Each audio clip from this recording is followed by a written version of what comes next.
श्री कृष्ण गोविंद हरे मुरारे। श्री कृष्ण गोविंद हरे मुरारे। हे नाथ नारायण वासुदेवाय।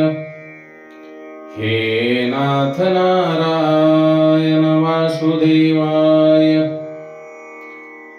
ओम नमो भगवते वासुदेवाय नमः।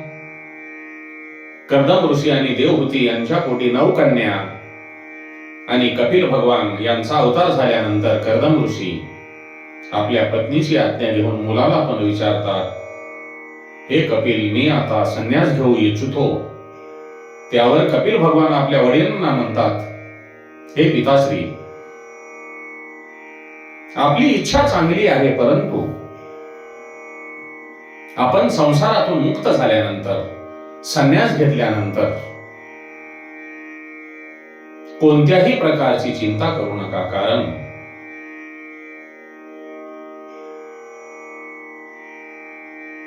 संन्यास घेतल्यानंतर जीवाला मुक्ती मिळते. मुक्ती ही 2 प्रकारची आहे. नंबर 1 कैवल्य मुक्ती आणि दुसरी म्हणजे भागवती मुक्ती. तर कैवल्य मुक्ती काय आहे? कैवल्य मुक्ती प्राप्त झाल्यानंतर जीव हा ईश्वराशी लीन होऊन, ईश्वराशी एकरूप होऊन जीव आणि ईश्वर एक होतो. नंबर 2 भागवती मुक्ती. या भागवती मुक्तीमध्ये जो मनुष्य जीव आहे तो प्रेमाने ईश्वराशी, भगवंताशी एकरूप होतो, पण थोडे द्वैत राहते. नित्य लीला आणि नित्य सेवेत तो दाखल होतो. कर्दम ऋषी संन्यास घेतात आणि परमात्म्याच्या प्राप्तीसाठी ते सर्व सुखांचा त्याग करतात. त्यांच्या घरी परमात्मा जन्माला आलेला असून सुद्धा परत त्यांना परमात्म्याशी एकरूप होणे व्हावेसे वाटत असल्यामुळे ते संन्यास घेतात आणि भगवंताशी एकरूप होण्यात आनंद मानतात. त्यागाने संन्यास निघतो. संन्यास विधी पाहून सुद्धा वैराग्य येते. संन्यासाच्या क्रियेमध्ये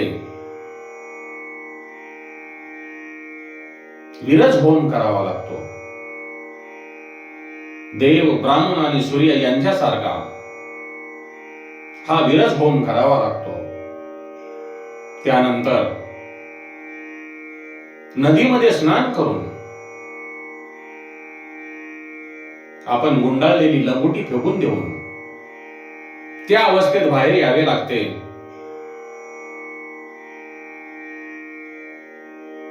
आदी नारायणांचे चिंतन करता करता कर्दम ऋषींना भागवत मुक्ती प्राप्त होते.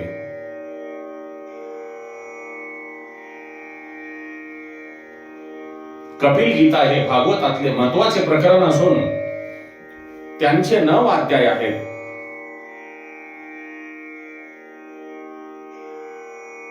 पुत्रांचा आपल्या मातेला उपदेश या स्वरूपात ही गीता मांडली आहे.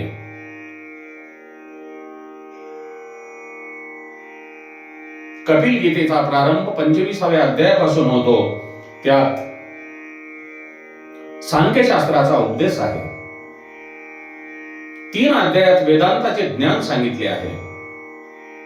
त्यानंतर भक्तीचे वर्णन केले आहे आणि त्यानंतर संसार चक्राचे वर्णन केलेले आहे. कपिल भगवंताची आई देवहूती हिच्या मनामध्ये अनेक प्रश्न येतात, पण त्यांची उत्तरे तिला मिळत नाहीत. तेव्हा तिला ऋषींनी सांगितलेले एक आठवते की तुझ्या पोटी जन्माला आलेले बालक हे तुझा उद्धार करायला आले आहे.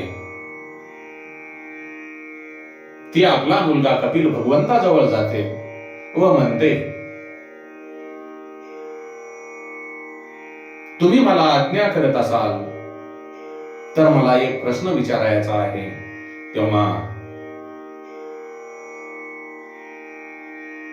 देवहूतीकडे कपिल भगवान आपली माता देवहूतीकडे पुत्र बुद्धीने न पाहता गुरुबुद्धीने पाहतात आणि स्वतःच्या उद्धाराचा उपाय म्हणून प्रश्न विचारते. असे भगवंताच्या लक्षात आल्यामुळे कपिल देव तिला सांगतात, हे माते, कोणताही संकोच न बाळगता तुला जे काही विचारायचे असेल ते विचार. आई देवहूती प्रथम शरणागती घेते. शरणागती घेतल्याशिवाय जीवाचा उद्धार होत नाही. महाभारतामध्ये अर्जुनाने अशीच भगवान श्रीकृष्णापुढे शरणागती घेतली होती. आपणास माहित आहे, महाभारत युद्धाच्या वेळी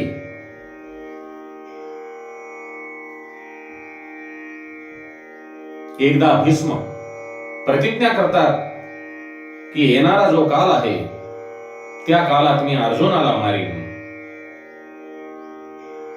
ही भीष्म प्रतिज्ञा. तेव्हा भगवान श्रीकृष्णांना चिंता वाटू लागते की आता अर्जुनाचे काय होईल. तो अर्जुनाला भेटण्यासाठी त्यांच्या पालामध्ये जातो. तेव्हा अर्जुन गाढ झोपलेला असतो. श्रीकृष्ण त्यांना जागा करतो आणि म्हणतो, अरे झोपलास का? तेव्हा अर्जुन म्हणतो, का झोपू नको, माझा पाठीराखा. जागा असल्यावर मला कशाची चिंता, मी तर माझे कर्तव्य करतो आहे. आता तुम्ही तुमचे कार्य करायचे आहे. तुम्हीच मला युद्धासाठी सज्ज केलेले आहे. माझे कर्तव्य मला माहित आहे. माझे कर्तव्य एकच आहे की मी प्रभूंच्या चरणी नतमस्तक आहे, प्रभूच्या चरणावर शरणागत आहे. हे भगवंता, हे भगवान श्रीकृष्णा, आता मी तुम्हाला शरण आलो आहे. आता मला भीष्मांनी जरी मारले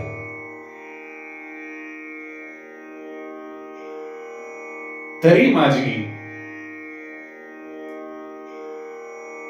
या जगात अपकीर्ती होणार नाही. कारण मी माझे सर्वस्व तुमच्यावर सोपवले आहे. आणि जर मी भीष्म पितामहाच्या हाताने मारला गेलो तर ती तुमची अपकीर्ती होईल. असे तुम्ही भगवंताच्या चरणी नतमस्तक व्हा, भगवंताकडे शरणागत व्हा. म्हणजे भगवंत आपली नक्कीच शरणागती पत्करून आपले संरक्षण केल्याशिवाय राहणार नाहीत.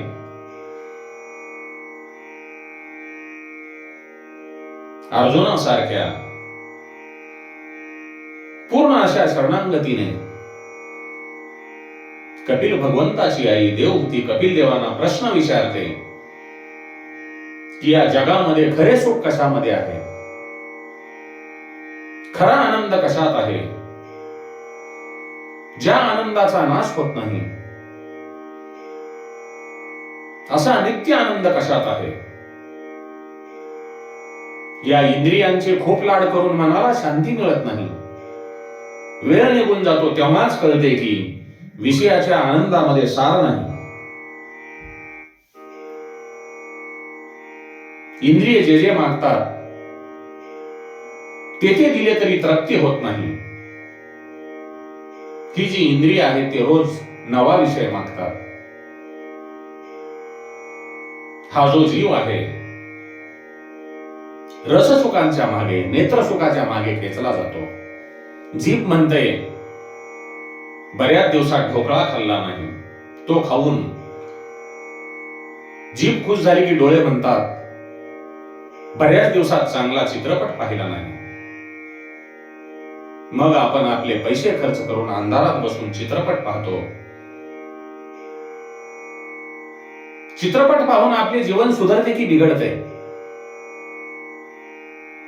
शंकर स्वामींनी आपले जे इंद्रिय आहेत त्यांना चोर म्हटले आहे. हे जे इंद्रिय आहेत ते चोरापेक्षा वाईट आहेत. चोर ज्याच्या आधाराने राहतो, चोर ज्याच्या आधाराने राहतो तेथे चोरी करत नाही. पण इंद्रिय मात्र स्वतःचा पती आत्मा यांच्याशीच प्रतारणा करतात. तेव्हा देवहूती आपल्या पुत्राला सांगते, हे पुत्रा, हे कपिल, ह्या चोररूपी इंद्रियांचा मला कंटाळा आला आहे. या जगात खरा आनंद कशात आहे? खरा आनंद मिळविण्याचे साधन कोणते ते मला सांगावे. कपिल भगवंत आनंदाने बोलू लागतात, नाते, आनंद तर या आत्म्याचे स्वरूप आहे. अज्ञानाने जीव जड वस्तूमध्ये आनंद शोधतो, पण आनंद जड वस्तूत नाही.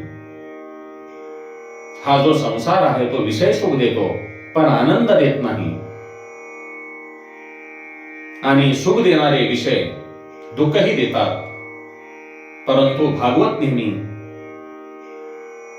भागवत आख्यान, भागवत कथा हे ऐकून, नाम संकीर्तन करून भगवंत नेहमी आनंद देतात. आनंद हे आत्म्याचे स्वरूप आहे, म्हणून भगवंताच्या चरणाशी लीन झालं पाहिजे. जगातल्या प्रत्येक पदार्थामध्ये, कोणताही पदार्थ असो, या सृष्टीतल्या प्रत्येक पदार्थामध्ये आनंद नसून आनंदाचा भास आहे. कपिल भगवान म्हणतात, जग हे दुःखरूप आहे. भगवंतानी गीतेत म्हटल्याप्रमाणे क्षणभंगुर आणि सुखरहित मनुष्य शरीराची प्राप्ती करून तू माझेच भजन कर. भगवान श्रीकृष्ण अर्जुनाला सांगतात, क्षणभंगुर आणि सुखरहित मनुष्य शरीराची प्राप्ती करून तू माझेच भजन कर. विषयाचे मुख, जो विषय आहे, प्रापंचिक सुख आहे, या विषयाचे मुख अमृताप्रमाणे आणि अंती शेवटच्या क्षणी विषाप्रमाणे असते. या इंद्रियाची तृप्ती सुखाने होत नाही. विवेक रूपी धन इंद्रिय हरण करतात. त्यामुळे मनुष्य संसार रूपी खड्ड्यात पडतो.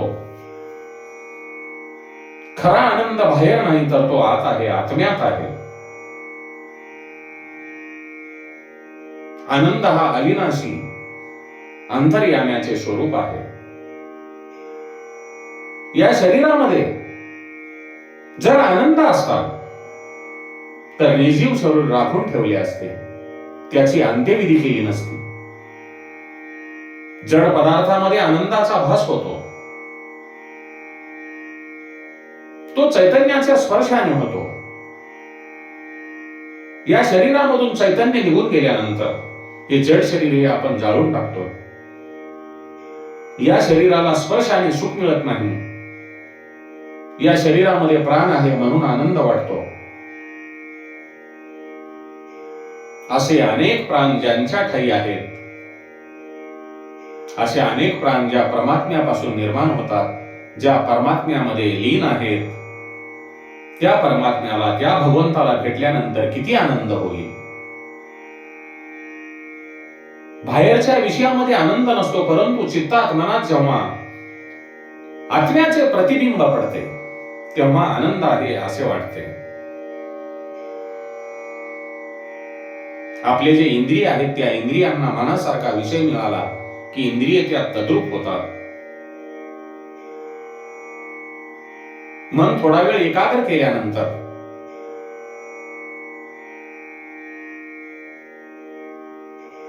चित्तात आत्म्याचे प्रतिबिंब पडते, तेव्हा आनंदाचा भास होतो. शीतलता, शांत, हे जसे पाण्याचे सहज स्वरूप आहे, तसे आनंद हे आत्म्याचे सहज स्वरूप आहे. माते, आत्मा तर शुद्ध, नित्य, आनंद स्वरूपातच असतो. सुख आणि दुःख हे मनाचे धर्म आहेत. जेव्हा मन निर्विषय होते तेव्हा आनंद मिळतो. म्हणून दृश्य मार्गातील दृष्टी काढून आत्मगत दृश्यामागे दृष्टी स्थिर केली की आनंद मिळतो. हे माते, जर विषयामध्ये आनंद असेल तर सर्वांना सर्व काळ आनंद मिळेल. तप्त माणसाला श्रीखंड दिले तर ते आवडणार नाही, आणि आजारी माणसासमोर मालपुआ ठेवला तर त्याला खावासा वाटणार नाही. याचा अर्थ आनंद मालपुआ किंवा श्रीखंड याच्यामध्ये नाही. आनंद जड पदार्थामध्ये नसतो. आनंद हा पाहणाऱ्याच्या दृष्टीमध्ये असतो. त्यात समाधान असते, त्यांच्या मनात असतो. इंद्रियाप्रमाणे मनाला जर सुख मिळाले तर अंतर्मुख होतात. अंतर्मुख झालेल्या मनावर ईश्वराचे प्रतिबिंब पडते.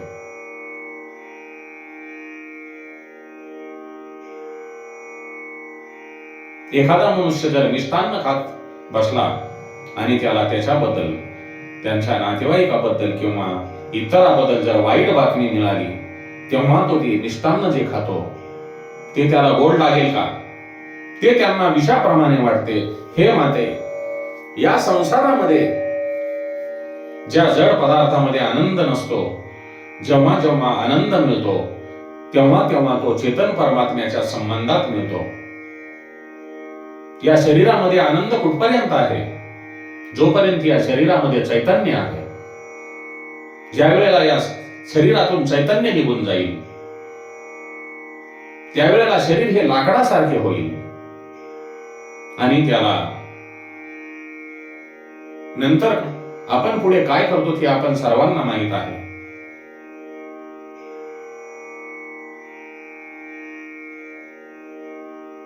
आपला जीव हा कपटी असतो आणि परमात्मा भोळा असतो. आनंद हा ब्रह्मस्वरूप आहे. भूक आणि तहान हे प्राणांचे धर्म आहेत. सुख दुःख मनाला येते तेव्हा आत्मा कल्पना करतो की मला दुःख का झाले. मनाला झालेल्या सुखदुःखाचा आरोप आत्मा स्वतःवर करतो. परंतु आत्मा हा स्फटिकाप्रमाणे शुद्ध व निर्मळ आहे. त्याच्यावर विषयाचे प्रतिबिंब पडल्यावर मनाऐवजी आत्म्याला वाटते की मला दुःख झाले आहे. स्फटिक मण्याप्रमाणे ज्या रंगाचे फूल ठेवू त्या रंगाचा तो दिसतो, पण वस्तुतः तो रंग स्फटिक मण्याचा नसतो, तो रंग फुलाचा असतो. पाण्यामध्ये चंद्राचे बिंब पडते. पाण्यावर लहरी येतात तेव्हा पाणी हलते व त्यामुळे प्रतिबिंबही हलते, पण आकाशात चंद्र स्थिर असतो. तसेच देहादी धर्म हे जीवामध्ये होत नसतात, ते स्वतःमध्ये होत आहेत अशी तो कल्पना करतो. आपला जो जीवात्मा आहे तो निर्लोप आहे. जीवात्म्याला जाणल्यावर देहादिक धर्म, निष्काम भागवत धर्माचे अनुसरण करण्याने, भगवंताच्या कृपेने आणि त्याद्वारे प्रभूवर जडलेल्या भक्ती आणि योगाने हळूहळू दूर होतात. जे भक्तिनिष्ठ आहेत ते सर्व लोकात परमात्म्याने व्यापलेले दिसतात. संसारिक विषयातून सर्व प्रकारे काढलेले मन ईश्वरामध्ये लीन होते आणि निर्विषय झालेले मन आनंद रूप होते. या जीवासारखा लुच्चा कोणीही नाही आणि प्रभू सारखा भोळा कोणी नाही. रात्री उशिरा कोणी तिराईत जेवणासाठी घरी आला तर आपल्याला वाटते काय कटकट आहे, पण चित्रपट पाहून उशिरा येणाऱ्या भावासाठी मात्र आपण आनंदाने सांग्र सहित भोजन तयार करतो. हे दोन्ही मनाचेच खेळ आहेत. मन फार लबाड आहे. माझे आणि तुझे याच्यामध्ये फरक करणे हा मनाचा खेळ आहे. या मनाचे बंधन मोक्षाला कारणीभूत आहे. मन जेव्हा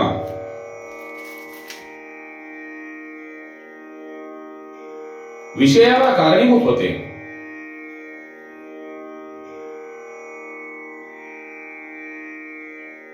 तेव्हा आपण प्रभू चिंतनाकडे ओढले पाहिजे. आपले जे मन आहे प्रभू चिंतनाकडे वळविले पाहिजे आणि भगवंताचे भजन केले पाहिजे. परंतु जीव असा करत नाही, मन असे करत नाही आणि वाईट गोष्टीकडे मात्र लवकर ओढल्या जातो. म्हणून वेळीच सावध व्हा आणि भगवंताच्या भक्तीकडे वळा. राम रामेति रामेति रमे रामे मनोरमे, राम रामेति रामेति रमे रामे मनोरमे, सहस्रनाम तत्तुल्यं राम नाम वरानने, सहस्रनाम तत्तुल्यं राम